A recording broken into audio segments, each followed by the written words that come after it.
구약성경 출애굽기 12장 1절로 11절까지 말씀이 되겠습니다. 구약 출애굽기 12장 1절로 11절까지 말씀 우리 함께 합독했으면 좋겠습니다.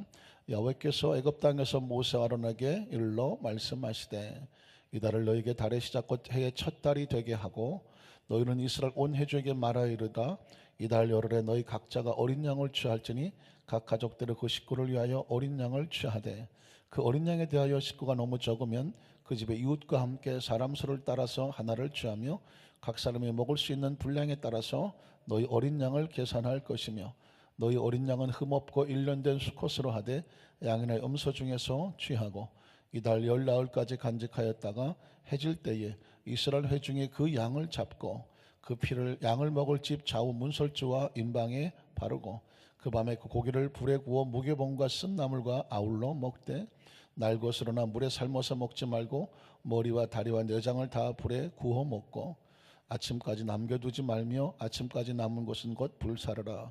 너는 그것을 이렇게 먹을지니 허리에 띠를 띠고 발에 신을 신고 손에 지팡이를 잡고 급히 먹으라.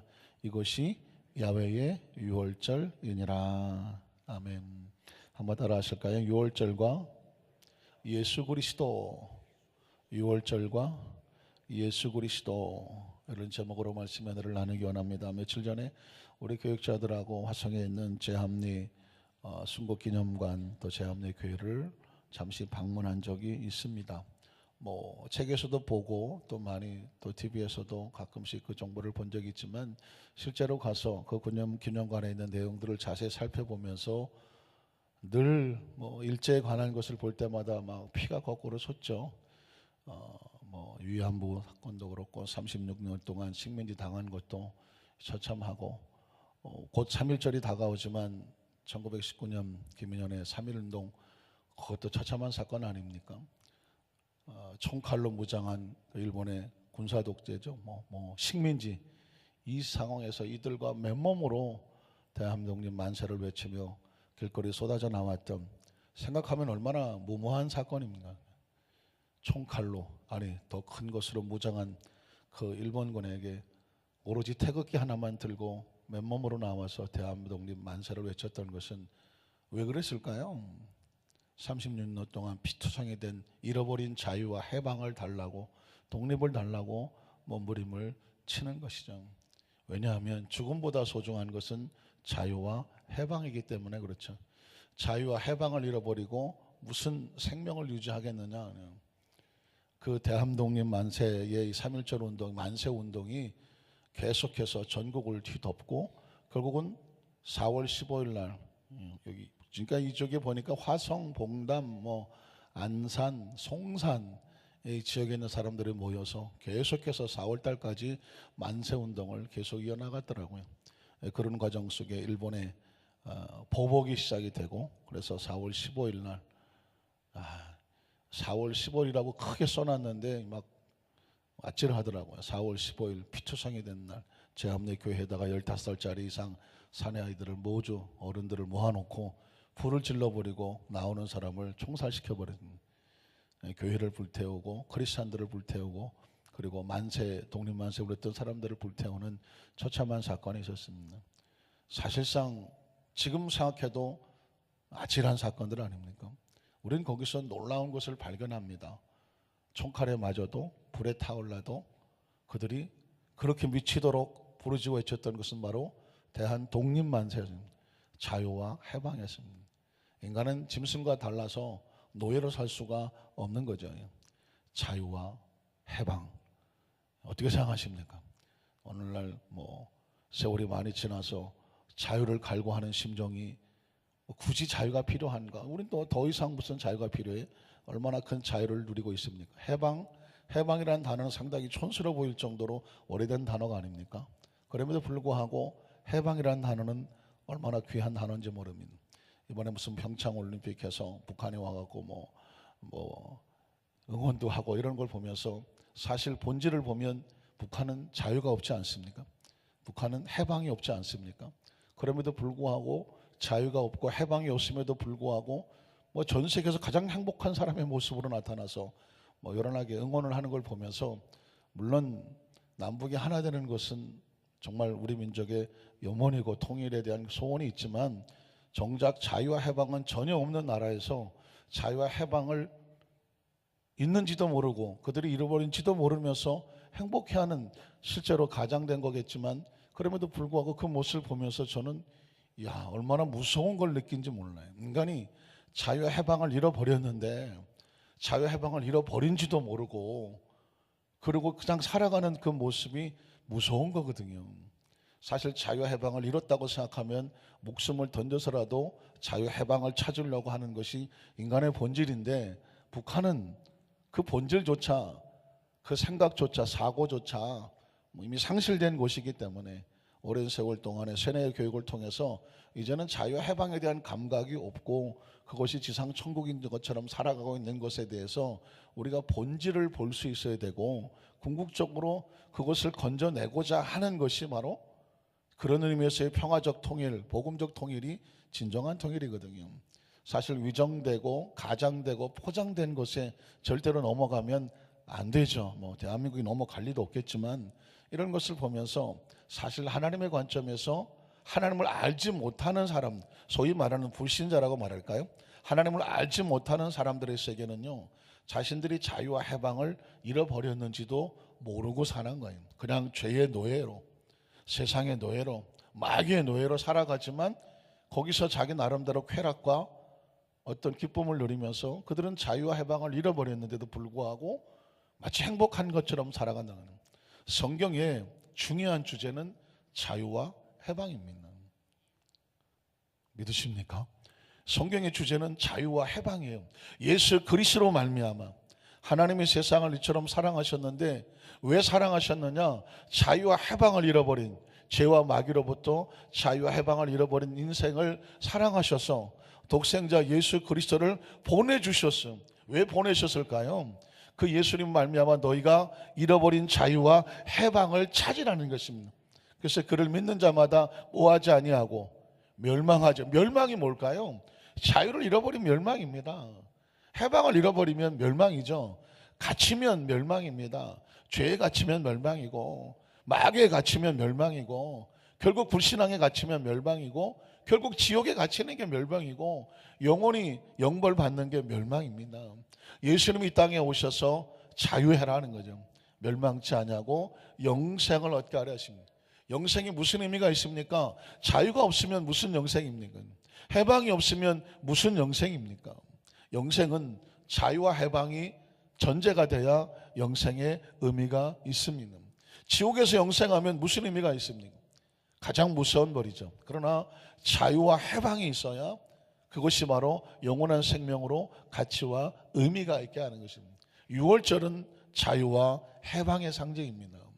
이스라엘 백성이 430년 동안 잘 보십시오. 원래 70명이 내려갔을 때 그들은 노예와 그런 어떤 자유 해방을 잃은 자로 내려간 것이 아니라 요셉을 통해서 이스라엘 백성들이 애굽에서 잘 보장받고 자유하고 행복하게 잘 자랐습니다. 성장했죠. 부흥했죠. 300만이 가까이 되니까 오히려 요셉을 알지 못하는 새 왕이 나타나서 이스라엘 백성을 견제하기를 시작을 합니다. 결국 노예로 삼아버리죠. 핍박이 다가오고 아픔이 다가옵니다. 그런데 참 재밌는 것은 하나님의 법칙은 항상 평안하게 내버려 두지를 않아요. 외부에서 문제가 다가옵니다. 그런데 그런 고난과 핍박과 아픔이 다가올 때 하나님은 목적이 있으시더라고요. 이젠 뭐 할 때가 됐냐? 이젠 더 이상 이제 애굽에서 빌미 붙어서 여기서 그냥 적당히 살아갈 때가 아니에요. 여기서 이젠 나와라. 어디로 나와요? 저 가나안 땅으로, 내가 약속의 땅으로 갈 때가 됐다는 거죠. 그래서 여러분 크리스찬들이요, 간혹 내가 하나님 안에서 믿음으로 살려고 몸부림치고 애를 쓰는데 어떤 환경적인 어려움이 다가온다고 해서 절대로 절망하고 좌절할 이유가 아니에요. 이유가 왜 그러냐면 하나님 또 다른 코스로 발전되어 나가기 위해서 발전시키기 위해서는 코스를 이동하는 겁니다. 초등학교 졸업하면 어디로 가야 돼요? 중학교 가야죠. 졸업하기 싫어요, 안 싫어요? 많은 사람들 졸업하기 싫어하죠. 왜? 6년 동안 친구들하고 같이 이렇게 잘 지냈는데 헤어진다고 생각하면 가슴 아프거든요. 그런데 이제 초등학교에서 중학교 올라가야지. 옛날에는 시험 치고 올라가고 막 중학교 3학년 다니면 이제 또 졸업할 때가 되면 좀 아쉽잖아요. 그러나 또 고등학교 올라가고 또 대학을 가고 또 여러분 시집가기 좋아요, 싫어요? 꼭 시집만 아니지만 결혼이라는 단어도 이젠 본토 친척 아비집을 떠나는 것과 같잖아요. 이제 새로운 시집 결혼해서 한 가정을 이루는 거잖아요. 코스 이동하는 거예요. 그러니까 이스라엘 백성이 그동안 가나안에서 70명밖에 안 됐지만 애굽으로 내려와서 300만이 됐어요. 아마 한 430년 동안 살았으니까 아마도 그냥 여기가 좋사오니 했을 거예요. 그냥 익숙한 게 좋으니까 인간은. 그런데 때가 되니까 하나님께서 요셉을 알지 못하는 왕이나 자꾸 괴롭히는 거예요. 막 벽돌 더 고라, 더 많이 만들어내라, 막 핍박을 하기 시작을 합니다. 이스라엘 백성은 죽는다고 소리를 지르지만 하나님은 어떤 계획을 가지고 계셨느냐? 때가 됐다는 거죠. 때가 됐어요. 그래서 모세를 80년 전에 준비해 놓고 때가 됐으니까 어떻게 나와. 그 애굽은 이스라엘 백성이 영원히 있을 곳이 아니라니까요. 거긴 자유도 잃어버렸고 해방도 잃어버린 노예 생활이었단 말입니다. 힘들어도 광야로 나와서 아무것도 없어 보이고 허허벌판 같지만 나와야 되는 거예요. 나와서 자유를 찾아야 되는 거죠. 독립을 찾아야 되는 것이죠. 하나님은 자기 백성에게 자유를 주기 원하시죠. 독립을 주기 원하시고 해방을 주기를 원하셨습니다. 그래서 예비된 땅이 가나안 땅이 따로 있는 거예요. 이 땅은 이미 430년 전에 아브라함에게 약속을 해놓은 땅입니다. 믿으십니까? 그러니까 그리스도는 영적으로 하나님의 계획과 원칙을 볼 수 있어야 되는데 내 생각과 환경 속으로 어려움 당한다고 해서 절대 절망하고 좌절하면 안 돼요. 이유는 뭐냐? 해방과 자유예요. 한번 따라 하실까요? 해방과 자유. 해방과 자유. 하나님께서 저와 여러분의 마음속에 단 하루를 살아도 해방과 자유, 독립, 하나님 안에서의 자유를 누리며 살라고 하는 거죠. 이스라엘 백성이 애굽에서 나올 때 그래서 하나님께서 의식을 하나 치르죠. 10번째 재앙을 하게 될 때에 양을 잡아서 그 피를 발라라. 그러면 그 피를 볼 때에 넘어가리라. 그래서 6월절의 의미는 넘어간다. 하나님의 진노가 넘어간다. 하나님의 심판이 넘어간다. 믿으십니까? 그런 놀라운 것은 구약 성경은 모형이라고 해서 모형, 심볼라이즈라고 말하는 모형이에요. 구약 성경 속에 있는 의식과 여러 가지 모습은 신약 성경 예수 그리스도를 상징합니다. 그래서 여러분 성경의 주제는 예수 그리스도라고 말합니다. 구약 성경은 오실 메시아, 신약 성경은 오신 메시아. 지금 신약 시대 예수님은 다시 오실 메시아를 기다리고 있는 것이죠. 믿으십니까? 그래서 6월절을 보면 6월절은 구약의 이스라엘 제사구나 어떤 의식이구나 이걸로 끝나면 바이블 스터디 성경 공부밖에 되지를 않아요. 그러나 이 6월절 속에서 누구를 발견해야 된다? 예수 그리스도를 발견하게 되면 구속사 예수 그리스도에 대한 성경의 주제를 발견하게 되고 예수 그리스도와 6월절을 발견하게 되면 아하 나에게 무슨 일이 일어난지를 믿게 되고 체험하게 되고 알게 되는 것입니다. 자, 우린 첫 번째로 어린 양과 예수 그리스도의 모형을 한번 찾아볼게요. 자, 성경 속에서 양의 모습을 한번 볼까요? 출애굽기 12장 3절로 5절을 보면 너희는 이스라엘 온 회중에게 말하 이르되 이달 열흘에 너희 각자가 자 어린 양이라는 단어에 주목을 하십시오. 어린 양을 취할지니 각 가족들의 그 식구를 위하여 또 어린 양을 취해라. 또 그 어린 양에 대해 계속 어린 양이 나오죠. 어린 양에 대하여 식구가 너무 적으면 그 집에 이웃과 함께 사람 수를 따라서 하나를 취하라. 각 사람이 먹을 수 있는 분량에 따라 너희 어린 양을 계산할 것이며 또 너희 어린 양은 흠없고 일련된 수컷으로 하되 양이나 염소 중에 취하고 계속 어린 양을 취하라고 말하죠. 자, 그 어린 양을 어떻게 할까요? 두 번째, 그가 피를 흘리는 모습을 보십시오. 6절로 10절을 보면 이달 열 나흘까지 간직하였다가 해질 때 이스라엘 회중이 그 양을 잡았습니다. 자, 양을 잡으면 피투성이가 되겠죠. 그 피를 양을 먹을 집 좌우 문설주와 임방에 바르고 그 밤에 고기를 불에 구워 무교본과 쓴 나물과 아울러 먹되 날것이나 물에 삶아서 먹지 말고 머리와 다리와 내장을 다 불에 구워 먹고 아침까지 남겨두지 말며 아침까지 남은 것은 곧 불사르라. 자, 양을 잡아서 피를 바르고 고기를 다 삶아서 구워서 먹었지만 하나도 남겨두지 말라고 하는 것은 양에 대한 의식에 대한 존중을 말하는 것입니다. 자, 그러면 어린 양의 피를 바르는 것이 나와 무슨 상관이 있느냐? 성경에 보면 베드로전서 1장 18절로 21절에 그 어린 양이 예수 그리스도다라고 하는 이제 말씀에 대한 계시가 풀어지는 사건이 벌어집니다. 너희가 알거니와 너희 조상이 물려준 헛된 행실에서 대속함을 받은 것은, 자, 대속은 피값을 주고 새로 샀다는 것입니다. 은이나 금같이 없어질 것으로 된 것이 아니는. 그럼 어떻게 무엇을 했을까요? 오직 흠없고 점없는 무슨 양? 어린 양. 이 어린 양은 어디서 나왔죠? 유월절에서 나왔죠. 유월절에서 애굽에서 그 자유와 독립을 찾기 위해서 애굽에서 나올 때에 그 양을 잡아서 피를 바르고 그것이 심판이 넘어가서 구원받고 자유와 독립 얻은 것처럼 너희는 오직 흠없고 점없는 어린 양 같은 그리스도의 보배로운 피, 한번 따라 하실까요? 그리스도의 보배로운 피로 된 것이다. 너희가 죄에서 마귀에서 세상에서 나올 때에 우리를 덮어준 것은 뭐냐?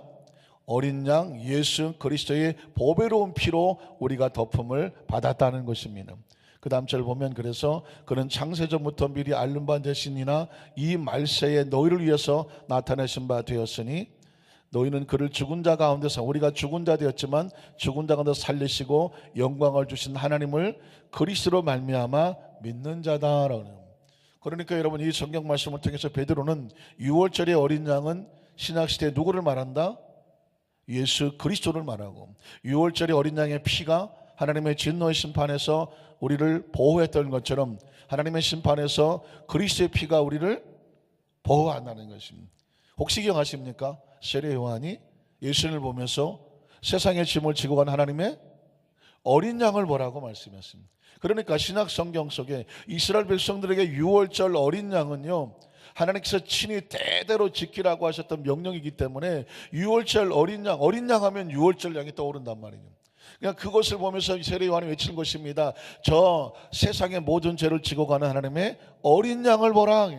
예수님께서 어떻게 죽으실 것과 어떻게 피 흘리실 것을 이미 예언하고 있는 것을 볼 수가 있습니다. 자, 그러면 두 번째로, 예수님의 피가 우리를 죄에서만 건지는 것이 아니라 다시 오실 심판의 날에 그 심판의 진노에서 우리를 건져내신다. 혹시 여러분 묻습니다. 다시 오실 예수님을 믿으십니까? 정말 믿으십니까? 크리스찬들이 왜 세상에 자꾸 섞여가고 세상에 자꾸 힘없이 무기력해지느냐? 다시 오실 예수님에 대한, 재림의 예수에 대한 의식이 없다는 겁니다. 왜냐하면 너무 막연하게 보이고 설마 하는 거죠. 여러분 기억하십시오. 다시 오실 예수 그리스도, 주님이 다시 오신다, 이 의식이 있는 사람은 신앙이 지금 다른 데 신경 쓸 사람도 없고 다른 사람 신경 쓸 것도 없고 여기저기 뭐 마음 놓고 긴장을 풀 틈이 없다는 것입니다. 그래서 여러분 마태복음 25장에 보면 다시 오신다 아니에요? 신랑이 오시잖아요. 그래서 슬기롭고 지혜롭다는 얘기 뭐냐면 그날과 그 시를 모르니까 준비하는 거 아니겠습니까? 달란트를 받은 종들이 주인이 오는데 언제 온지를 몰라요. 그러나 분명히 주인은 뭐예요? 온다. 한번 따라 하실까요? 분명히 주인은 오신다. 확실하십니까? 주인은 오신다니까요. 이 의식이 있는 사람은 시간이 없어요. 나 이제 나이 뭐 아직 인생 반도 안 살았네. 시간이 없다니까요. 내 시간이 많은 게 아니라요, 그분이 오시는 시간이 언제 올지 모른다니까요. 양과 염소의 비유도 왕이 오는데 언제 오는지를 몰라요. 다시 오신다는 건. 예전에 어느 코미디 프로에서 아이고 허리 아파 죽겠네 그랬더니 저승사자가 나타난 거예요. 아이고 죽겠네 그랬더니 어서 와 그러면 저승사자가 오더래요. 그런 걸 보면서 그때 무슨 코미디지만 굉장히 메시지가 있어요. 언제 올지는 아무도 모르는 거예요. 근데 성경은 이렇게 말합니다. 주님이 다시 오실 때 그의 진노에서 너희를 건지시는 분이 있으니 바로 어린 양 예수 그리스도라고 말씀하고 있습니다. 데살로니가전서 1장 2절로 4절에 보면 성도가 이 땅에서 어떻게 삶을 살아야 되는지를 몇 가지를 보여주는데, 우리가 데살로니가 교회에 대해서 바울이 말하는 것입니다. 우리가 너희 모두로 말미암아 항상 하나님께 감사하며 기도할 때에 너희를 기억함은 너희의 믿음의 역사와 사랑의 수고와 우리 주 예수 그리스도에 대한 소망의 인내를 우리 하나님 아버지 앞에서 끊임없이 뭐한다? 기억한다. 성경에서 가장 부러운 사람이 누구예요? 하나님이 기억하시는 사람. 마리아가 향유를 깨서 예수님 앞에 부었을 때 제자들은 그 비싼 거를 갖다 허비하느냐고 막 야단을 칠 때 예수님이 뭐라고 말씀하셨는지를 기억하십니까? 가만두거라. 저가 내게 좋은 일을 했다고 말했습니다. 가난한 자들은 항상 있다. 구제도 중요하고 다 중요하다. 그러나 지금 이 그리스도의 이 구속의 사역에 동참하고 있는 저 여인이 행한 일은 복음이 전해지는 것마다 항상 기억해야 된다는 거예요. 한번 따라 하실까요? 주님, 나를 기억하여 주시옵소서. 여러분 신앙생활하면서 하나님과 뭔가 주님의 기억 속에 남아주십시오. 교회의 기억 속에 남아주세요. 모든 성도들 볼 때 야, 그분 정말 우리 교회에서 최선을 다하신 분 어떻습니까? 아니 사람들이 뭐라 그러더니 난 괜찮아 좋을 수 있겠지만 하나님이 나를 어떻게 기억하시는가? 교회가 나를 어떻게 기억하시는가? 세상에 남으면 그거 하나밖에 없는 거죠. 사람은 죽어서 뭘 남겨요? 이름을 남겨. 여러분 이름이라고 다 좋은 이름 아니에요. 무서운 이름도 있습니다. 생각하고 싶지 않은 이름도 있습니다. 이완용이라는 이름은 참 힘든 이름입니다. 이왕의 이름을 남길 거면 그분 하나님이 기억하시고 성도들의 기억 속에 야 정말 그분 때문에 할 수 있는 그런 기억의 주인공이 되기를 주님의 이름으로 축복합니다. 5절로 7절에 보면 이는 우리의 복음이 너에게 말로만 이런 것이 아니라 또한 능력과 성령과 큰 확신으로 된 것임이라. 자, 우리가 너희 가운데서 너희를 위하여 어떤 사람이 된 것은 너희가 아는 바와 같으니, 자, 우리가 어떤 신앙생활을 해야 될까요? 또 너희는 많은 환난 가운데서 성령의 기쁨으로 말씀을 받아 우리와 주를 뭐 하는 자가 됐어요? 본받은 자가 됐어요. 데살로니가 교회가 참 신앙생활을 잘하셨던 것 같아요. 그래서 바울이 몇 가지를 칭찬하는데 너희의 신앙의 행위를 하나님이 기억하신다. 두 번째, 너희의 신앙생활은 뭐냐면 예수 그리스도를 본받은 자더라. 이게 크리스찬이거든요. 크리스찬은 뭐 하는 거라고요? 그리스도를 닮아가는 사람이에요. 한번 따라 하실까요? 그리스도를 닮아가는 사람. 그러니까 진정한 크리스찬이 오면 세상에 문제될 게 없죠. 그리스도를 닮아가는데요. 교회를 나오는 성도가 아니라요, 그리스도를 닮아가는 본받는 자가 됐다는 것입니다. 자, 8절로 10절에 보면 또 칭찬받을 일이 있는데 주의 말씀이 너희에게로부터 마게도냐와 아가야만 들릴 뿐만 아니라 하나님을 향하는 너희의 믿음의 소문이, 잘 들어보십시오, 하나님을 향하는 너희의 믿음의 소문이 각처에 퍼졌다고 말했습니다. 야, 어떻습니까? 한번 따라 하실까요? 하나님을 향하는 너희 믿음의 소문이 각처에 퍼졌으므로. 그러니까 이 데살로니가 교회가 얼마나 하나님을 잘 섬기는지 하나님을 향하는 너희의 믿음의 소문이 그냥 천지 사방으로 소문이 퍼져서 야, 그 교회의 성도들 하나님을 정말 잘 믿는다는 소문이 막 각처에 퍼졌다는 것입니다.